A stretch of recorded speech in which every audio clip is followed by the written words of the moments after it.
And welcome everyone to the Trekyards Mission Briefing, your weekly dose of Starship goodness. We look at one of these, or something I couldn't fit on my background, talk about it, theorise, we try and go beyond the darkness, and this is not even JJ, I'm just making JJ jokes.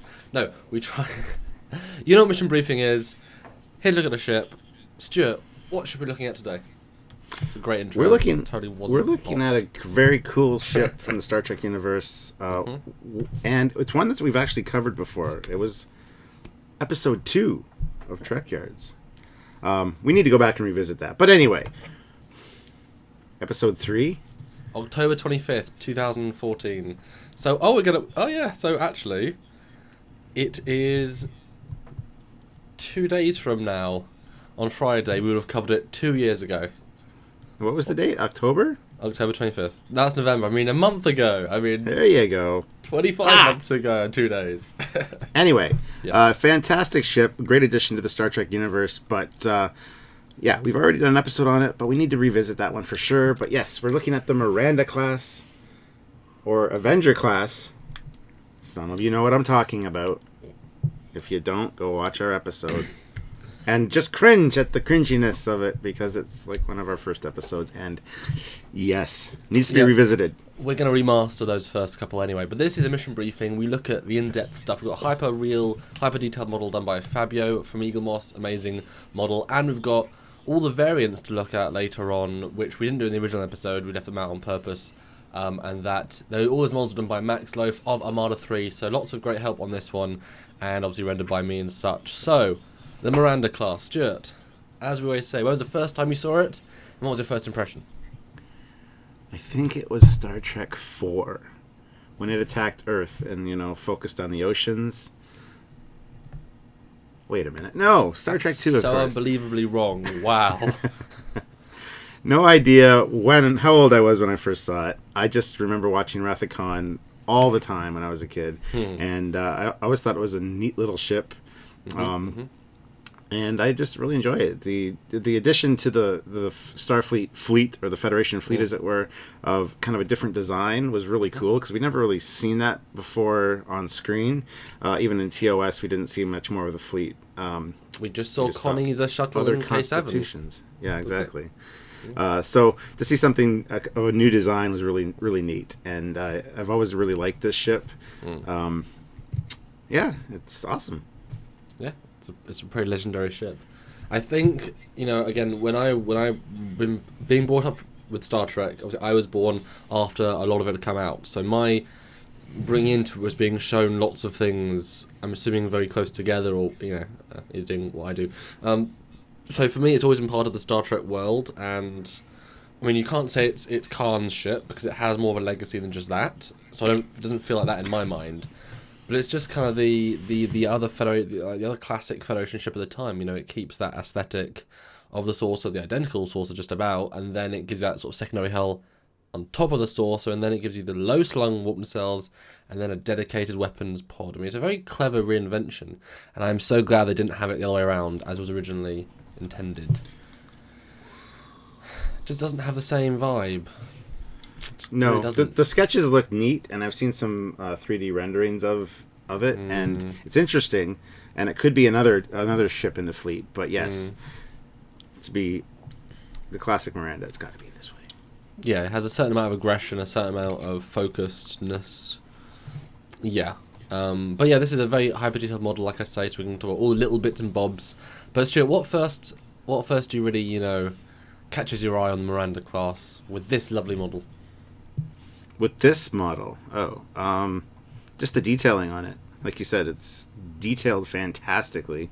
The Aztecing looks great. The lighting is amazing. Thank you. It looks like there's some details in the windows there and things. I could be wrong, but yeah, just an awesome looking model. Now, obviously, we did this episode 2 years ago. Holy crap! Can you believe that? No.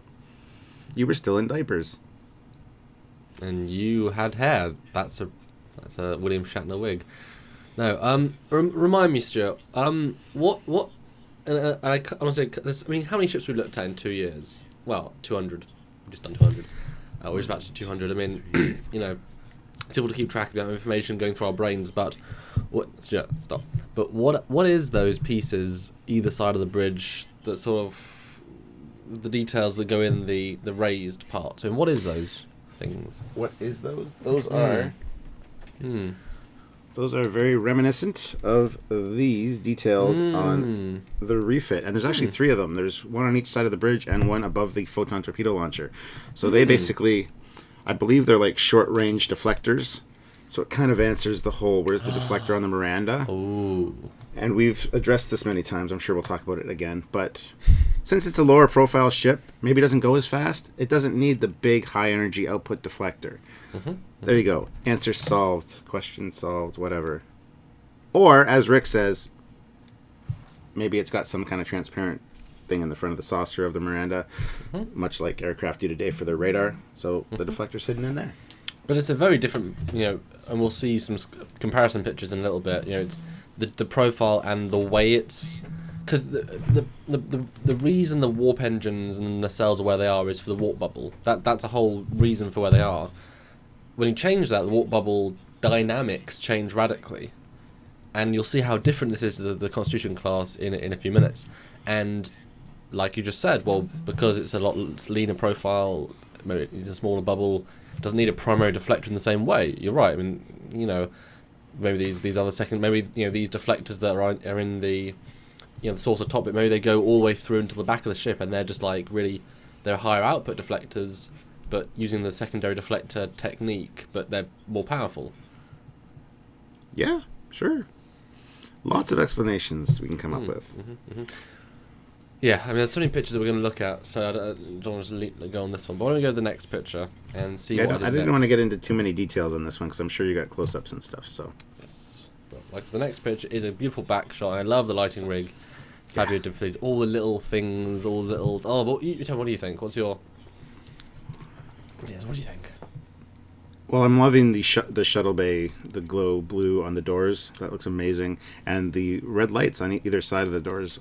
Also very cool. Also the really angular impulse engines. He's actually kind of angled them a little bit more than I think they were originally, because they were exactly like the Enterprises originally. But that looks amazing. I like that little redesign. Yeah, well, it would be different, wouldn't it? I mean, they can't keep actually all the same components. Yeah. Now, these shuttle bays, I mean, it's an interesting, obviously it's a very clever place to put the shuttle bays, sorry, I mean, how much space, like how much is dedicated to shuttles? I mean, if those are directly, does that mean that these details, these black bits, is that all the top of the shuttle bay? Like, is that how far the shuttle bay goes in?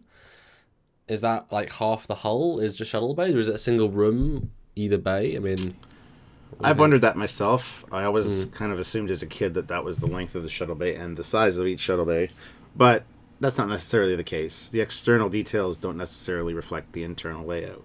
So it could be that there's the one shuttle bay it's actually one shuttle bay with 2 doors, or at least connection so they can swap shuttles back and forth, kind of behind the impulse engines and the crystal there. So now my mind goes straight away then. In DS9 though, if you recall, they're in the Saratoga, and wasn't those bays the shuttle? The escape pod? Didn't they eject from those 2 bays? Wasn't that the whole point? Yeah, so in the pilot of Deep Space Nine, you see the Saratoga, obviously DS9 is a later variant. They get the whole crew and they launch from the shuttle bay. So I'm guessing maybe not a shuttle bay, maybe just dedicated escape vehicles. I mean, we see that as an example. I don't know how many people obviously can get in them, but does that make sense? Would you like that as a design? That it just be no? No, I wouldn't. Unless one side was dedicated to escape pods, the other to a regular shuttle bay, because it is an exploration craft, so you need shuttlecraft. So you need a regular shuttle bay. But it's such a small ship, though. It doesn't matter. It's a Starfleet exploration ship. It's going to have shuttles. It's going to have at least 3 or 4 shuttles. Well, like I say, Saratoga, they're escape ships, and like big escape ships. It's also TNG era at that point, and these have been refitted and retrofitted, and who knows what. One thing we never got a clear answer on ever is where the escape pods were in the refit Enterprise or this. You kind of got a brief explanation from Andrew Probert, so do you want to go into that? Well, I think we should bring them on at a separate point to talk about it, 'cause it's such an interesting concept. But they're basically sort of flat packed, and they come out and extend. It's a whole thing. We'll get into it then. But they're like, as part of the plating of the hull, they sort of expand and things. It's quite clever. Yeah, makes sense. But I don't think having one dedicated to escape pods is at all what this ship intended.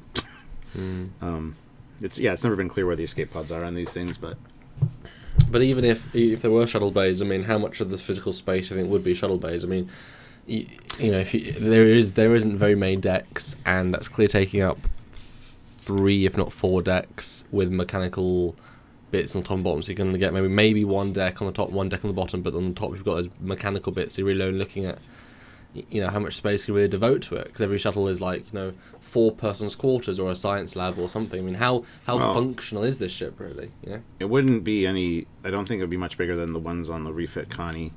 As far as depth wise goes, I don't think it goes very deep. I would think it would go to the back of the strut, the shuttle bay, because you got to think the warp core is in here and it feeds to both engines, so you need room for your warp core and your power feeds, so you can't really extend the shuttle bay through those.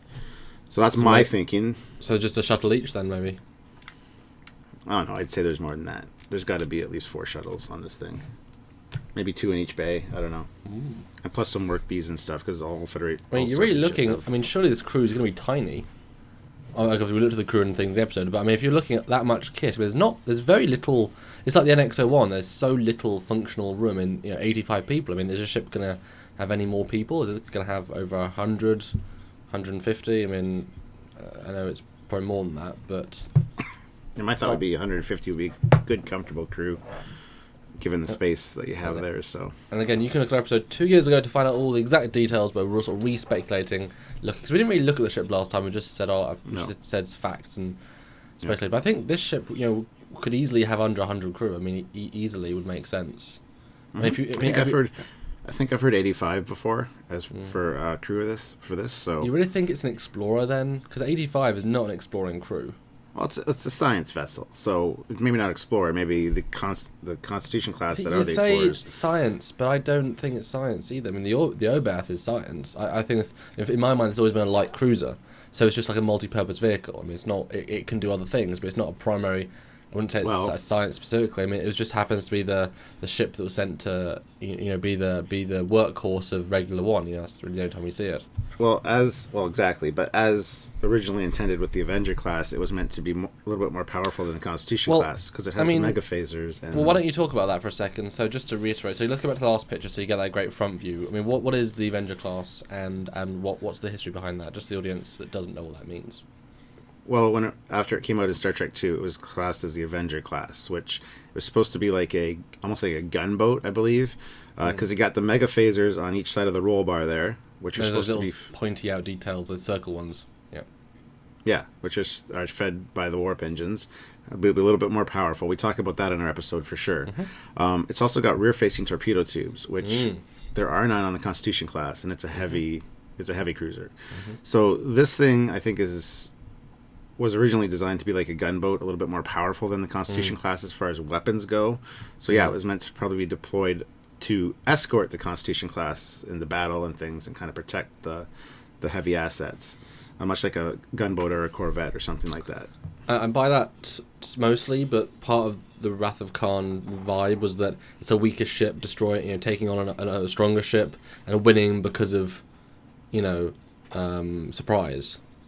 That was the whole thing of Wrath of Khan. If it was a stronger ship taking out a weaker ship with surprise, then there's no victory in that, really, is there? Well, no, but it's more heavily armed, obviously, than the Constitution class. Obviously. It's got rear-facing torpedo tubes. It's got the mega phasers. Well, again, you say mega phasers, but in the also they're just phasers to the normal. Yeah, but look at the size of them compared to the ball turrets. They're obviously an improved phaser design. Yeah, it still has phaser ball turrets. I mean, you're looking at a lot more physical weapons, or at least in the sorcery area. But yeah, that's the Avenger, and then obviously it was not retconned. I mean, the Avenger was just side, and then obviously in continuity they said, oh no, it's a Miranda class. Once the TNG art department started working on the Next Generation, it became the Miranda Class. Yeah, because they had to bring it back into the show and things. But let's go to the next picture, the bottom picture, and you see all the great. I mean, this is a view that very much is just the Connie. I mean, this is the one that you could almost think they were the same. You also got that extra bit of the saucer, but I mean, there really isn't much change to the saucer. Yeah. One thing that always interested me about this ship too is the impulse crystal is on the top and bottom. On the Constitution class, it's just on the top, obviously. So it's kind of offset as well. It's almost like it doesn't match up with itself. No, it's almost like the top one is for the impulse engines. The bottom one might be for the warp core or something. I'm sure the warp core runs this way on the ship and then feeds out to the engines. So it's probably in the middle there. And I'm sure this has something to do with the main warp core. Possibly even a warp core ejection point. That could be where the main warp core is, nestled between the shuttle bays, right behind the impulse engines. Because short power feed to the impulse engines, things like that. So, yeah, I buy that. I think it's an interesting detail that the Constitution doesn't have, is that lower impulse crystal. Which is it an impulse crystal if it's attached to the warp core? It's probably not. So I don't know. Cool looking ship from the bottom. I do like the red pinstriping. Next picture. This is a close-up of the Torpedo Pod, which is very impressive looking. I love the look of the movie era torpedo tubes. They look very aggressive and like in your face. I know originally they were supposed to have like doors over them on the Constitution class, which would have been cool, but I don't know. Because Gene Roddenberry didn't want visible weapons, but I really like these. Yeah, and the red light just to show the sort of there's something going on there, and just it's an interesting design. Greebleed, but not too much. It's clearly functional, but not over the top. Now, one thing I've always wondered: do you think that pod is manned at all? Is there like a room in there, much like in we see in Star Trek 2 when Spock dies and they load the torpedoes? Well, you just asked a more important question. If they need to load torpedoes, well, there isn't a very big room. The whole thing isn't very big. Yeah, if there's a room in there, then you're beaming up there, manually loading torpedoes the whole time, and where the torpedoes being fed from. I mean, they have less torpedoes because there's less room. If they've got forward and aft, they have to have two different tubes, both facing different ways, both with different bays. I mean, is that whole thing literally it's a torpedo pod, but is it 100% torpedo storage? In which case, why the hell isn't everyone shooting at it? Because then it exploding. I mean, you need to have. That's a very good question, my friend. If you have 100 torpedoes, they all need to be with the torpedo launcher. So that's a lot of antimatter raring to go. And based on what I said about the warp core probably being underneath it, oops. Yeah. Not a great idea to place that there. No, but it's interesting because, I mean, you could probably make the argument there's probably a Jeffries tube in the pontoons. I call them pontoons. Yeah, the these bits. Like, you could probably Jeffries tube it down. It wouldn't be exactly safe, but there's probably a physical way, because you couldn't, just like the Titan, I mean, you wouldn't want to not have a physical way of getting to and from, because you imagine, you have to beam someone in there to repair the torpedo launcher, or like you say, if they were dealing with a Star Trek 6 situation, they have to manually change a torpedo that's going to the tube. Well, and the transports aren't there. Are we screwed? I mean, how are you going to get there? And how many people could be there? And does it mean you need to dedicate for this science vessel or whatever? Do you need a dedicated torpedo crew that keeps it working properly? Well, if it is science related, which, judging by Star Trek 2, it could be because it was assigned to a science outpost. Whatever. It could be that there's multiple probes in there as well. Different styles, probes, long-range probes, things like that. So that is a great point. My gut kind of says that this ship is not. I mean, the Constitution class, the biggest ships are more versatile for a reason. That this ship, I mean, torpedoes are very strong, especially if you are clever with them. So you can imagine this ship warping in a battle. If it can fire both front and both aft torpedoes and they all hit, 4 torpedoes is quite for the time, that's quite a devastating amount of weaponry. So even if you don't need to reload, if 4 torpedoes haven't done enough damage, they just leave. You know what I mean? It's not going to be the long battle, reload. Whereas the Connie, you'd expect it to have 150 torpedoes just locked away somewhere, and it's going to be this long battle. So this could be warps in, fires, and then like a gunboat. I mean, not for that long battle. Well, no, that could be the reason for the mega phasers or heavier phasers as well. Come in, use those, get the shield down, fire 2 torpedoes. Then as you're flying away from it, fire 2 rear ones. You've just basically inflicted a lot of damage really quick. Yeah, if you use ball turrets as well. I mean, see, this is a whole thing. Although to put that many weapons on a piece outside the hull, I mean, why is no one shooting this thing? Seriously, it'd be the first. I mean, yeah, I mean, it raises good questions for sure. It's just such a, I mean, and also, what do you think about these little details on the hull that Fabio's put in? I mean, they're all things, but do you think they serve any purpose? Are they anything? Do you think? I'm sure they do. It could, like that part directly below the torpedo pod, could be additional shielding. That's why it's so thick to protect the warp core. That I'm kind of looks like a hatch to me. Like these things move, open up, and lets you get access to the warp core and also shuttle bays. I mean, depending where it is, we can have a top hatch because it's so segmented. But onto the next picture, where another aft shot, but much closer up. We see the after pier with a. I like the fact that there's this pointy, outy, stabby bit on the back of the tube. Like, why, what? Such a specific detail, you know. I'm intrigued. Yeah. Could be rear targeting sensors, maybe. Well, that could be the aft deflector. If you're gonna, yeah, sure. Or an additional sensor pod or something for, again, scientific purposes. I don't know.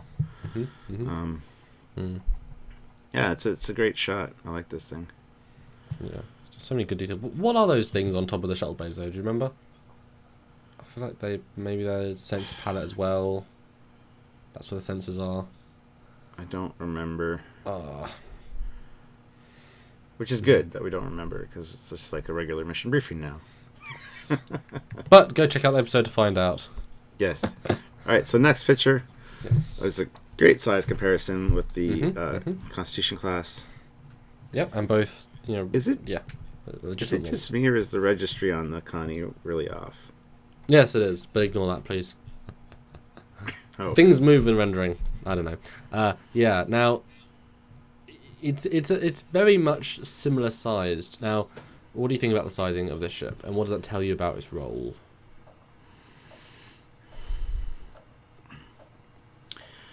All that additional stuff on decks and things on the back really do beef up its internal volume, which again could be for extra labs, extra weapons storage, maybe that's for torpedo storage.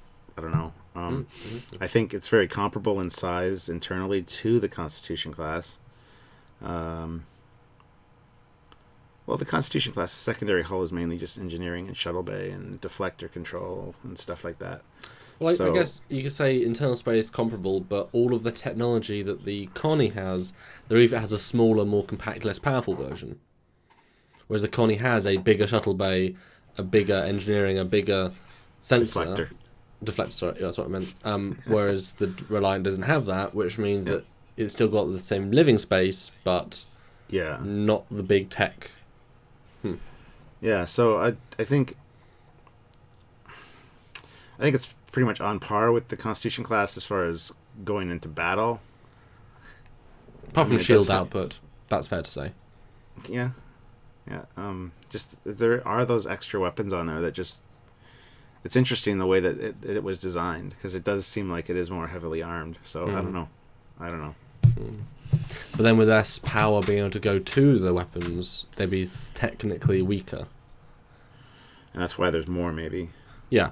I think it's trying to match up to a bigger person mode to fire multiple. One thing I see from this scale is that the impulse engines on the Miranda are in fact bigger than on the Connie. That's my guess.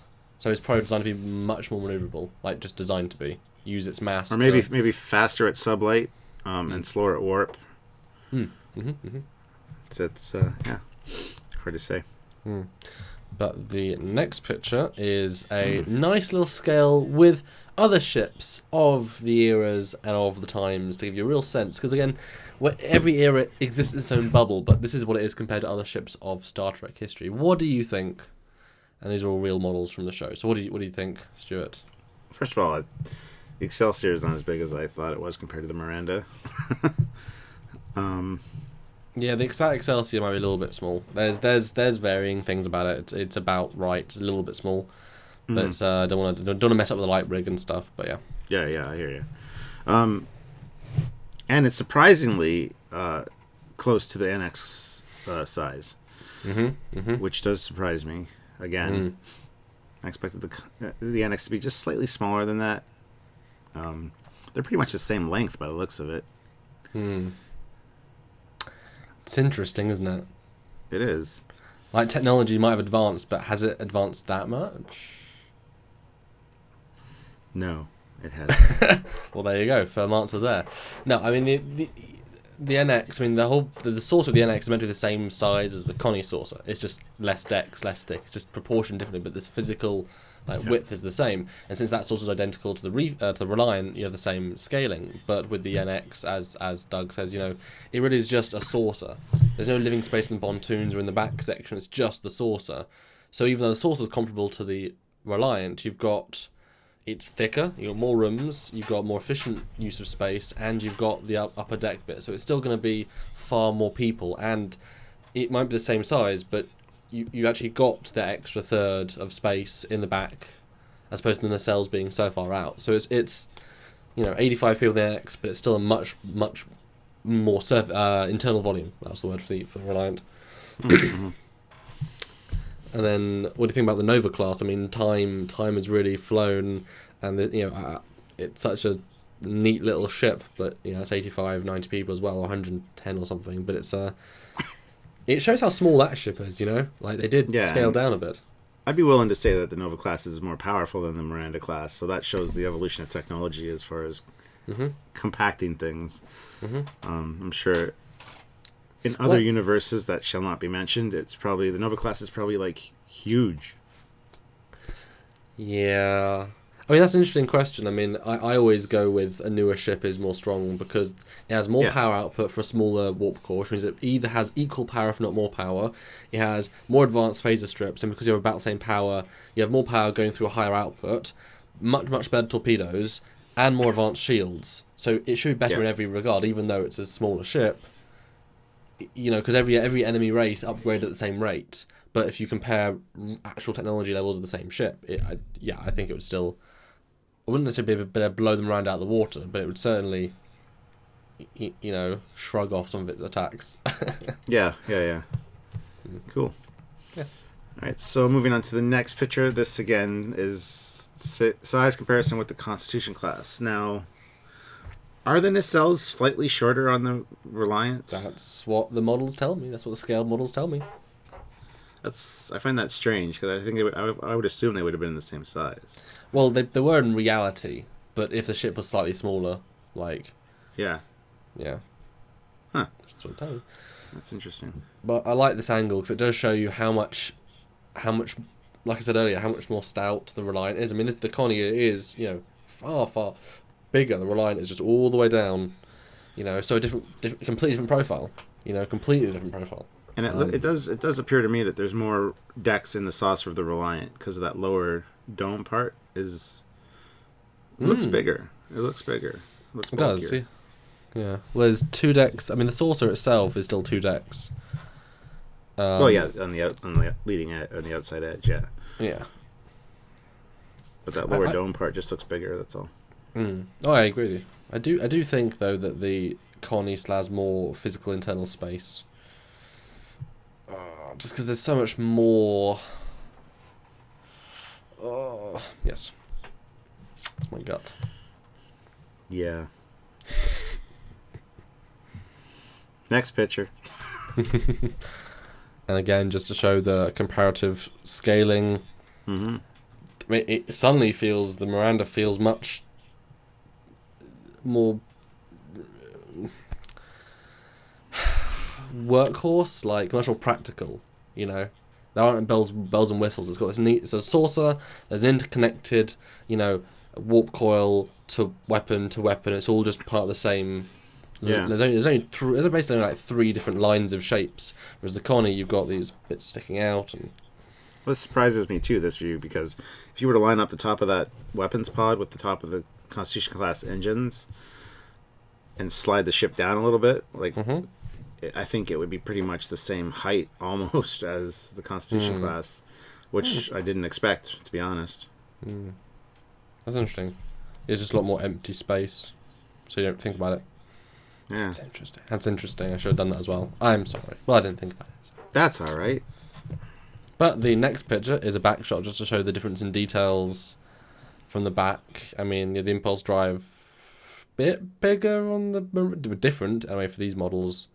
You can definitely see how much bigger that that back chunk of the Reliant is. I mean, it's just so much thicker, you know. Yeah, and it seems to me like the shuttle bays on the Miranda are a lot, or not a lot bigger, but slightly bigger than the one on the Constitution class.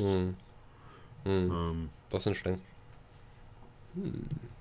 And that is it for this week's Trek Yards. Wow. Trekyards, wow, is that like a new show? It could be. If you like that idea, then do click into next week and see if it becomes a show name. It won't. But part 2. Bye guys.